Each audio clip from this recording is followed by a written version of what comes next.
Assalamualaikum warahmatullahi wabarakatuh. Saya Gita Prakusyawinata, jurusan Administrasi Publik. Di sini saya akan membahas mengenai salah satu e-government yang telah diterapkan di Indonesia.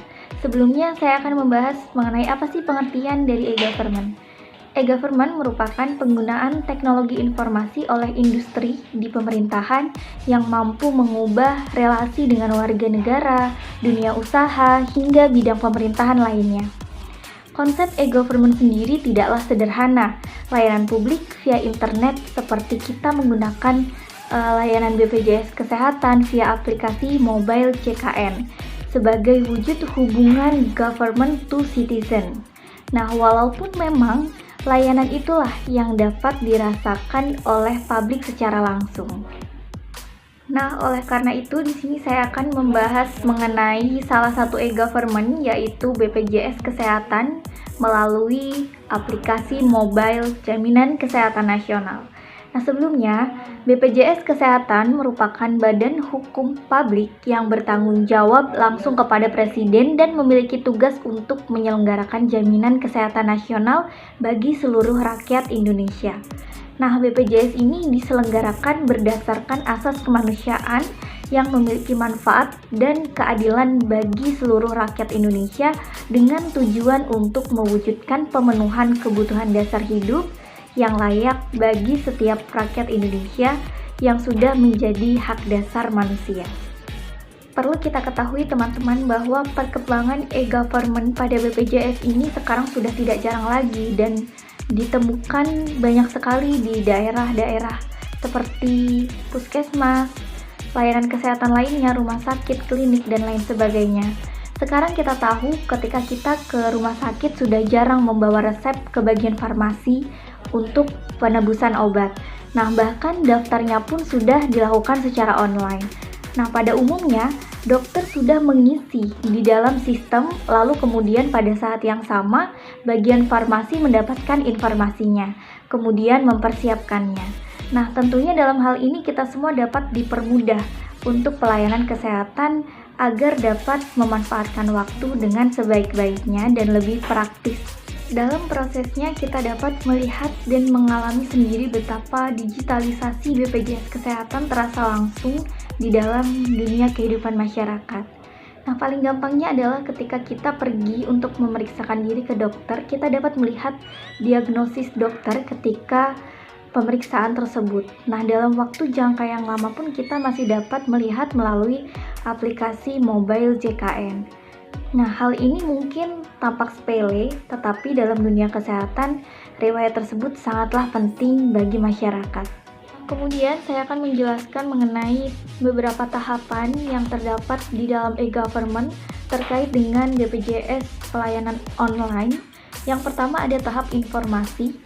Untuk mendapatkan informasi terkait pelayanan BPJS, masyarakat disarankan agar mengunduh aplikasi mobile Jaminan Kesehatan Nasional di Play Store untuk memudahkan mendapatkan informasi dalam mengurus berbagai keperluan terkait pelayanan sistem BPJS. Kemudian yang kedua adalah tahap komunikasi. Nah, dalam tahap ini strategi komunikasi pada dasarnya bisa diaplikasikan untuk banyak hal, termasuk untuk memudahkan masyarakat dalam menanyakan hal yang terkait dengan pelayanan BPJS. Salah satunya adalah dengan menyebarluaskan pesan mengenai JKN melalui sosialisasi media massa seperti iklan di televisi, spanduk, radio atau banner, atau sosialisasi langsung misalnya dengan mengadakan seminar oleh pihak pelayanan kesehatan. Kemudian yang ketiga ada tahap transaksi. Nah, dalam transaksi ini BPJS memiliki berbagai cara untuk memudahkan masyarakat saat akan membayar iuran sesuai dengan kelasnya. Yang pertama kita dapat mendatangi kantor BPJS terdekat, kemudian lewat layanan bank yang sudah bekerja sama dengan BPJS juga bisa, kemudian via minimarket seperti Indomart dan Alfamart, via kantor pos, e-commerce, aplikasi mobile CKN juga bisa.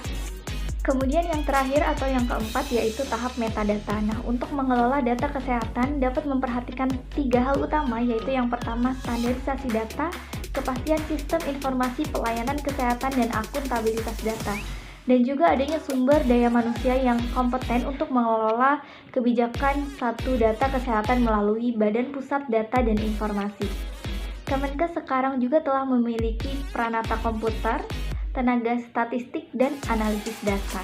Adapun cara mengatasi digital divide pada BPJS adalah masyarakat harus diberi edukasi untuk tidak menerima informasi tanpa menyelidiki kebenaran, dan juga dapat dilakukan penyuluhan di seluruh daerah Indonesia secara merata. Dengan persiapan ini, masyarakat yang tidak bisa menggunakan atau mengakses internet akan mengerti dengan baik tentang pelayanan BPJS melalui seminar langsung yang diselenggarakan oleh Dinas Kesehatan. Kemudian 5 permasalahan dalam e-government, yaitu yang pertama permasalahan pada infrastruktur, terbatasnya jaringan internet sehingga untuk di daerah yang susah sinyal sangat sulit mengakses informasi pelayanan BPJS. Nah, solusinya adalah kita dapat mencari sumber informasi langsung ke rumah sakit atau dinas kesehatan setempat, bisa juga membaca berita melalui koran, banner, dan sebagainya. Kemudian yang kedua adalah permasalahan pada sumber daya manusia. Tidak semua masyarakat dapat mencerna informasi dengan mudah atau merasa kesulitan saat pendaftaran online di JKN. Nah, solusinya adanya customer service yang dapat dihubungi sehingga dapat memudahkan masyarakat dalam mencari tahu informasi terkait dengan pelayanan BPJS online. Nah, kemudian yang ketiga, permasalahan pada hukum dan peraturan pemerintah.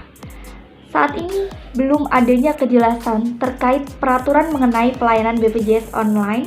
Nah, sehingga masyarakat merasa ragu jika adanya mobile JKN atau dilakukannya secara online pendaftaran BPJS. Nah, adanya ketentuan serta peraturan yang jelas oleh pemerintah untuk memastikan dan memberikan kepercayaan kepada masyarakat bahwa pelayanan secara online juga dapat memberikan pelayanan yang maksimal kepada masyarakat. Kemudian permasalahan yang keempat yaitu budaya organisasi.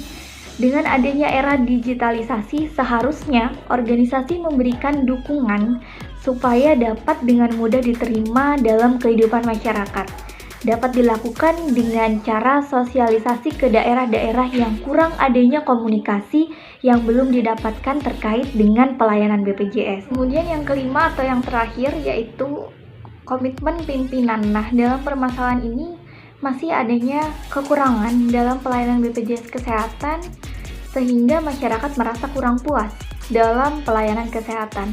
Nah, untuk itu sebaiknya pimpinan memberikan kebijakan yang baik agar pelayanan BPJS dapat diterima secara puas oleh masyarakat. Mungkin itu saja pembahasan materi dari saya, kurang lebihnya mohon maaf. Wassalamualaikum warahmatullahi wabarakatuh.